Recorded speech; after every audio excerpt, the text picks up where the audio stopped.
Hi, and welcome to episode 8. Yay! 8!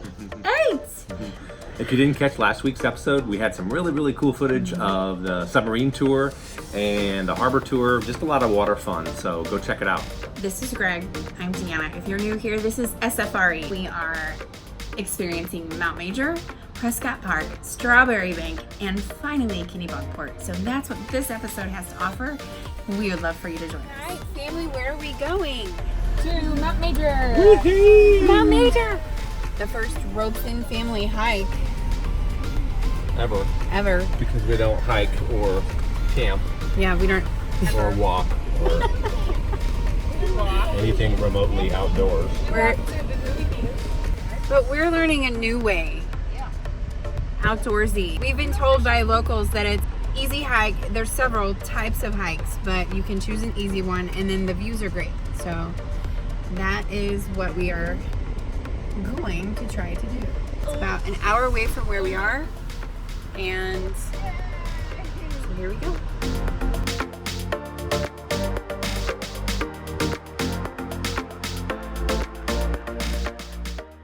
On the way there, we had no idea what we were getting into. It's our first hike, so we just kind of started out. Yeah, we're not exactly the outdoorsy, not that we don't want to be. We want to be more active, and that's one of the reasons why we're loving this area, but we didn't know what to expect. Seriously, in my mind, I was planning bribes of how I could get them up the mountain. Yeah. Come on, just a little bit further. Just like with the RV, maybe we should have started with a couple baby steps first, but no, we jumped right in, baby. So Mount Major's, under 2,000 feet, but it's still a pretty For a decent family climb. who doesn't climb, that's Right. great. And we have all ages with us, right? So For climbers and fitness-minded people, without children, it's a reach. it's a nothing. People were running it, but it was a nice challenge for us. But it was great because it wasn't so difficult, and the payoff at the top was fantastic. We've arrived at Mount Major State Park. We're at the entrance, and we are taking, let's see here, we're going to take the blue up, which is the most challenging, woohoo, and the yellow down, which is just give us a different scene. Hi, my name is Emily here at Mount Major, and we're about to take the hour hike, which we never do. So this is going to be fun. See you on the flip side. How much climbing will we have to do? I don't know. I've never been here before.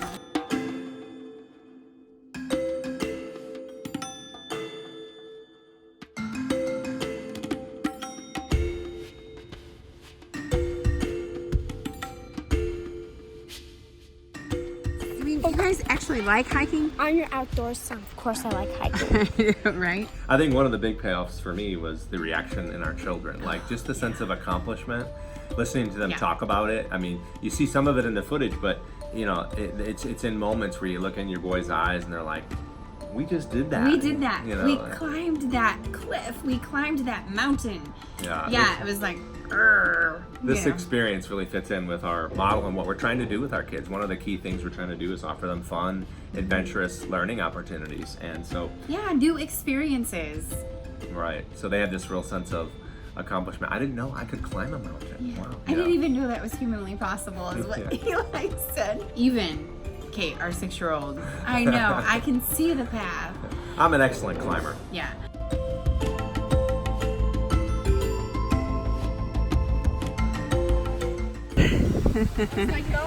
I wonder how high up we Go are. up there. I mean, look at that. You think we're 1,000 feet? We thought we were there and we turned the corner. Well, we're making some progress. Still got some more hiking to do though.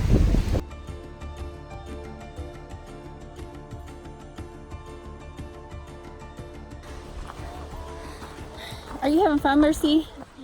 Are we climbing? Yeah. You're the one that's Yeah, she's my built-in. built-in weight. No. She's my built-in encouragement. She's like, you did it, Mom. She's awesome.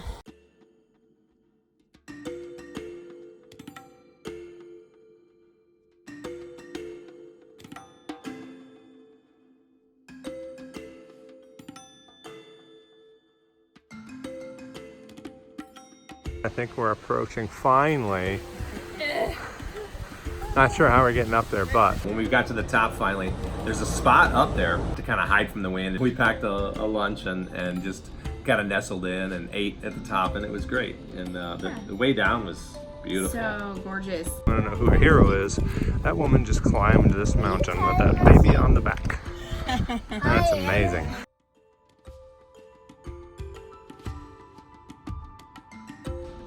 I know that there are hikes where we're from in St. Louis. Not as many perhaps, but this is one of those things where I think if you are in the area where there's hikes available to you, get up and get out. That's what we're taking from this. And if you guys take anything from it, you don't even have to go on this kind of an adventure to experience these things for yourself. Get up and find a hike and go. It is really invigorating.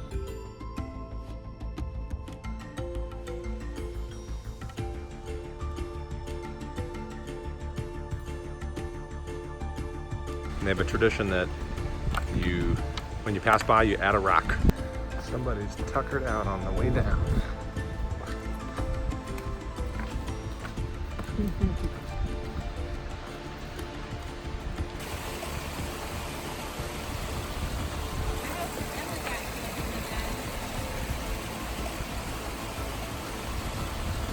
On the way up, we took the main trail, or the blue trail, to Mount Major, and on the way back, we took the yellow trail, which ran alongside the creek. Beautiful. The next adventure we share with you this episode is our trip to Prescott Park, which is nestled in downtown Portsmouth, right on the harbor. Yeah. It's gorgeous. All the locals go there and they kind of really take advantage of this summer play that they do every single year. The gardens there are phenomenal. Of course, the harbor is right there, so you've got this nice, beautiful breeze blowing and the boats going by. It's so Portsmouth. You feel the pulse of the city and why you're there and what's unique about that area. That's Prescott Park. Like 1780s, Yeah, I love it. 1880s. Would you rather have one of these houses or one by the beach? Oh, by the beach, by the shout. I love the colors. I love the winding roads and how close the community is. I just think it's awesome.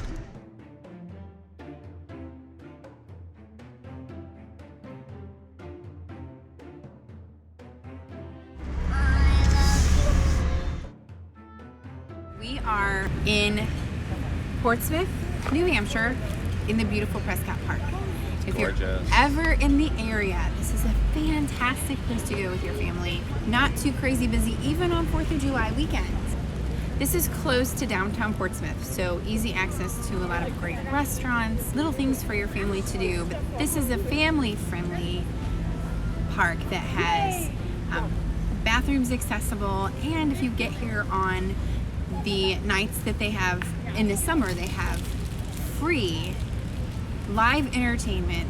They put on this production through the summer, Thursday, Friday, Saturday, and Sunday night. We're catching Beauty and the Beast. Woohoo!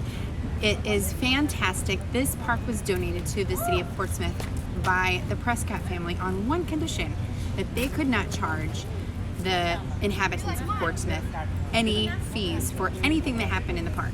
Right on the water. Right on the water. It's perfect.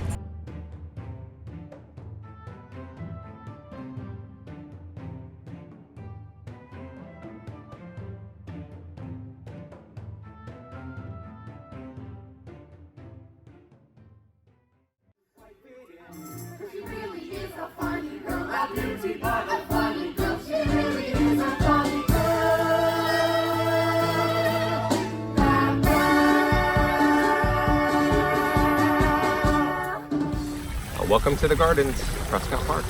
It's just a hidden gem that the people of Portsmouth can enjoy, picnic, so many varieties of hostas and perennials, and these trees are amazing. It is very peaceful here though. And they're also surrounded by these historical buildings that are so fun to go in and just read and immerse yourself in the beginning of this country. And Prescott Park is just a stone's throw from Strawberry Banke. which is a little community where they have retained some of the history. So some of it took restoration, some of the buildings and the foundations are original, you know, we're talking hundreds of years old, back into the founding of our country. But now it's kind of a role-playing thing. So they totally get into history, architecture, culture, you know, the grocery store has been retained. It's called the Chase House? The Chase House. Okay. So it really shows the wealth of the community here during this time period.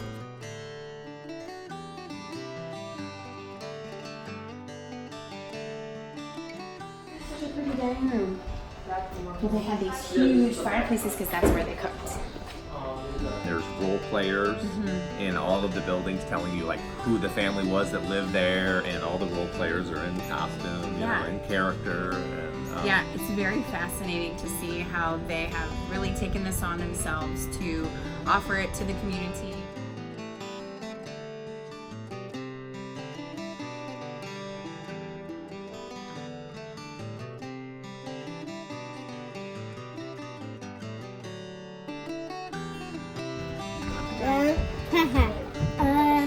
I think I cleaned my face off. Did I get everything good? Candy mouth.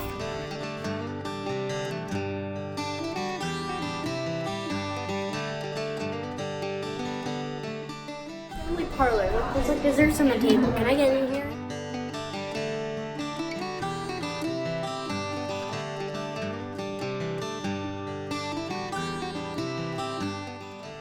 Oh wow, beautiful.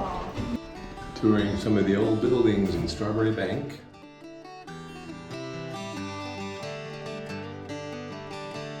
Always we're interested to see the privy since we're staying in the campsite. And we always have to dump the black and the gray. I wanted to learn what the bathrooms were like in the 1800s. So this is the privy. Suddenly our bathroom looks super nice at the campground. In one of the buildings, the characters told our boys, now I want you to go into the daughter's bedroom and I want you to pay close attention and I want you to tell me your 3 favorite things in the environment in the bedroom. And if you do, you can try the up and down stick. Now this is a toy that I used to play with all the time. They are trying out the 1919 pogo stick. But I can do it. I'm trying. Oh, you want to try it, Kate?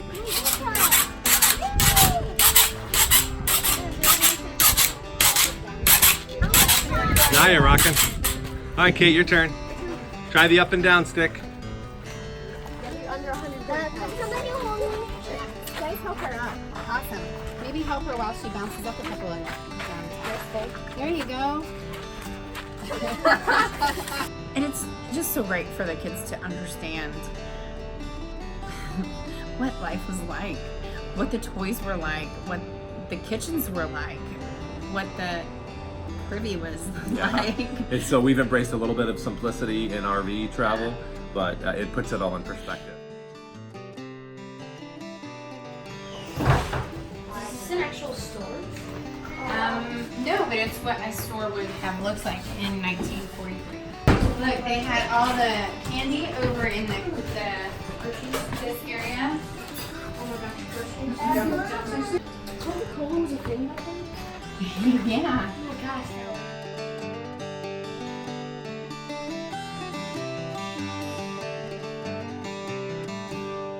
The buildings were fantastic. The role players were totally in character, and they knew everything about the time period that they were representing and spoke. In character the whole time. In character, yeah. Never broke. What was her name? Sarah Shapiro. Shapiro. A Russian lady came in. Mrs. Shapiro asked, "Where are you from?" And she said, "Connecticut, originally Russia." And started speaking Russian to each other. It's so fun. Strawberry Banke was a big hit. If you saw last episode with USS Albacore, we got a little taste of what minimalism could look like for a different purpose. With Strawberry Banke, we got to see another type of simplicity. My children are taking all of these experiences in and just awakening to the fact that things weren't always like they are now, and there's always a different way to accomplish. Strawberry Banke's one of these places. Now, this is not just a museum. This is a neighborhood. We're talking, several blocks. Several buildings. Yeah. And so this is something that can take all day for sure. It's also can be a little bit pricey, but if you pay attention, we caught it on a holiday. And there's certain holidays when it's absolutely free. We asked the employees at Strawberry Banke, look, we've got 5 kids. They're not going to last. We've got an hour. What's the What most should we see? interesting, stuff you've got here? Yeah. And that's a good way to go too. The drive to Walker's Point and the Bush Compound in Kennebunkport was gorgeous. A lot of waterside, oceanfront, just beautiful. Like I drove through thinking, oh, if I ever moved up here, this is where I want to live. Kennebunkport is just one of those towns you really truly could spend all day there. We chose not to. We just wanted to drive, see the Bush Compound, and kind of gain some knowledge about the history. I mean, it was settled in the 1600s. I mean, this is another one of those towns where the history is just all around you. So truly beautiful. It was a quick drive. Yeah, and a quick trip. It wasn't. It's not there's not like that park there. There's not something for kids to do other than get down. Well, there's a beach. Yeah, there's a beach. Get down, play in the rocks, and just tell the story. That's really it. So this is a more of a learning and enrichment. And say we went there. Yeah. But yeah, it's truly great and fun. People there, awesome. So we spent probably about 45 minutes there once we arrived. Easy to find. I think it was definitely worth the time. If you're not from the Northeast, you can't really get enough of these old ports and these beautiful northeastern seacoast cities. That's just one of my favorite kind of towns, and Kennebunkport just absolutely fits the bill on that. Yeah, it was worth the trip and worth the drive. We're glad we went. So tell me, what is up with these fluffernutters? I get to work with locals all the time in my job, so there's lots of terminology that I wasn't aware of. One of which was a fluffernutter. New Hampshire, there's a thing called the fluffernutter, which is a sandwich with marshmallow fluff and peanut butter on white bread. So we've never had a fluffernutter before. Today, we're trying fluffernutters. Going out on a limb here. When in Rome. What's the verdict? Huh? Good. Fluffernutters? Right. They're fatty. They're sweet. Good. You'd have it again? You want the rest, Eli? If it was a holiday, I'd eat it. So tell us in the comments, have you ever made one? Have you ever had heard of one? that? And if not, maybe you should try one now. Yeah, go try it. We're gonna make this a thing all across America. Yeah.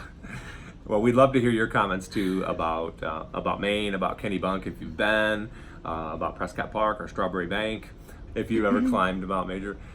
We'd love to hear from you and what your experience was like too. Yeah, what your favorite hikes were if you've been to the Northeast, what we still need to do while we're here. So go make yourself a fluffernutter. We'll see you next week. Bye.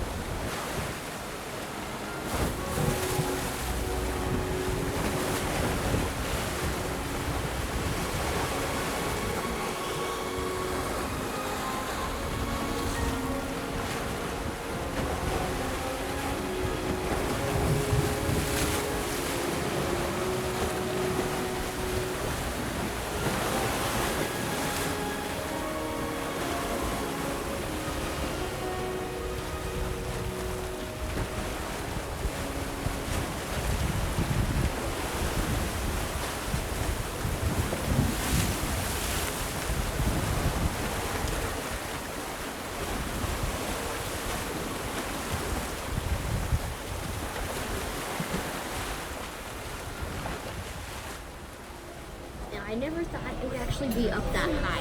1,800 meters, was it? 1,800 feet, yeah. Yeah. I didn't really think that was humanly possible.